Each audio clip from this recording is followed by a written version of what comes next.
Video gagawa tayo ng royal bibingka.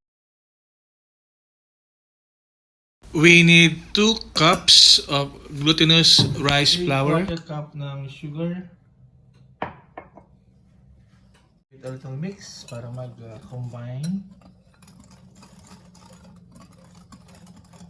Also need 1 cup of coconut milk.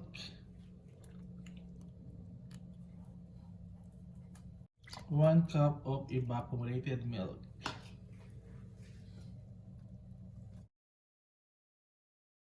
One teaspoon of vanilla extract. 3 whole eggs. Ayan. Yan lang natin hanggang ma-beat yung egg.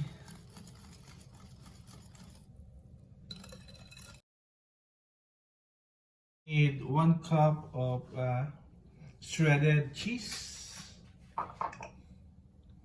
So, i-reserve nyo yung at 1/4 cup, no? Para sa toppings later.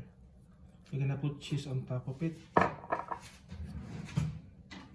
Coconut milk. Meat. Yang coconut milk. Coconut milk. Yang coconut milk.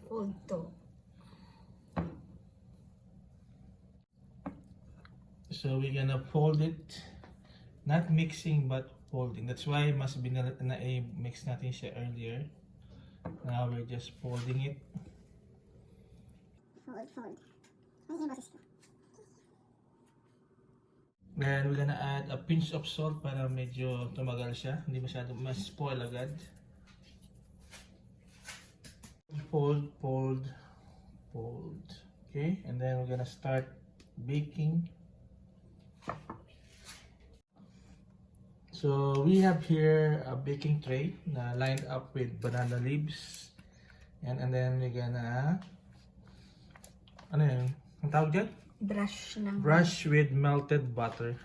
Para hindi masyadong dumikit sa ating dahon. Sa mawalong tawag dyan, rahong. Bulong ti saba ko ng Rahong. bulong ti saba. Rahong na saging. Bulong ti saba. Ay sus. Ayan, i-pour lang natin ito sa ating oil baking pan na may dahon ng saging. Marami ata. Sakto lang yan. Hindi naman siya mag-aalas na, diba? It's Hindi kasi wala namang it's a glutinous flour. Wala naman siyang baking powder. So ito na siya, ready for baking na. Then i-bake na natin siya. 350. Careful. Ano ba mailagay? After 45 minutes in total. So brown na siya. Ang ganda. So by this time, papahiran muna natin ulit siya ng butter. Spread muna ulit natin ng butter. Ayan. Diyan pala, okay na yan eh.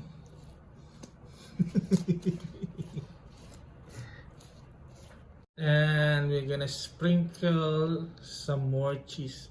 Remember that we asked you to reserve a 1/4 cup of cheese.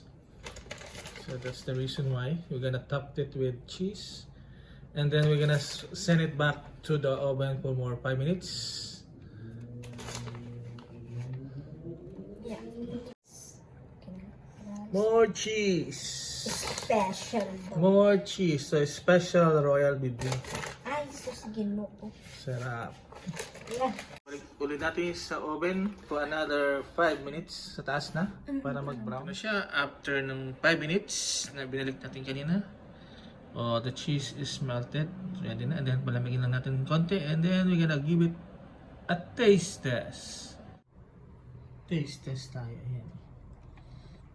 Ayan. So mas magandang iset pa natin na mas matagal na. Wow, look at the cheese and the coconut meat. Ayan o, sarap. Manit pa. Sige na, magpasol dila ako. So actually pinalamig na namin siya ng 30 minutes, no? Siyempre sa loob niya hindi pa Mainit pa sa loob, no?